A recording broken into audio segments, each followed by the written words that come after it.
Good evening. This is Beverly with Miles and Coffee RV. Welcome to my channel and thank you for visiting today. If you haven't already, please subscribe to my channel, and if you hear something that you like, go ahead and hit the like button.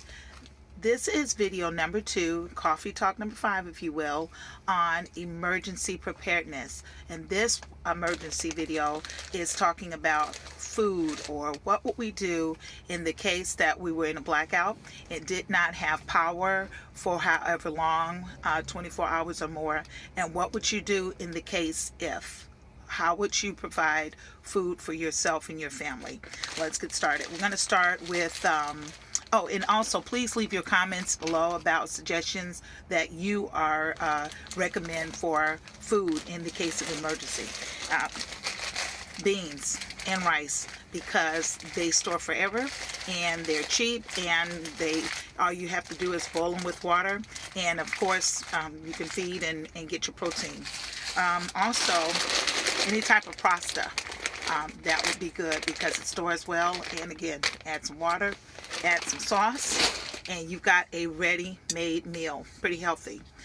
Any types of canned goods, from beans to soups to sausage to sardines and tuna, would also be good in emergency because again, they stack and they last for a while. So emergency preparedness with any types of canned goods. Let's talk about anything that would be a nice treat and they store well. Pancake mixes, any types of syrups. I recommend or I prefer maple syrup because again, they store well, and in the case of emergency, it's a quick fix because all you have to do is add water. The other thing that you want to keep in mind, the next item that I would recommend high on the list, be any types of freeze-dried food because they store well and they take up less space and they're lightweight. This one happens to be a breakfast skillet with eggs and some other things like sausage and potatoes in it. This one happens to be chicken and dumplings, but they come in a variety, and this one is by Mountain House. There are different types of companies that do provide these, and I will have a link to these particular freeze-dried meals in the comment section below. Keeping in the vein of freeze-dried, let's go ahead and look at the fact that we want to remember to have access to vegetables. And of course, these are not fresh, but they were freeze-dried fresh. So we've got vegetables that we can add in various recipes or soups, and also fruit.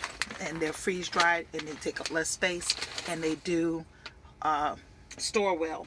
Let's keep in mind that with the access to freeze-dried food, this is coffee, and again, it stores well. You can get a lot of coffee in one bag, and for instance, this bag is 4 ounces, but it makes up to 60 full cups of coffee. So keep that in mind if you are a coffee drinker. Also, you want to have access to hot tea. Those would be good in a type of emergency.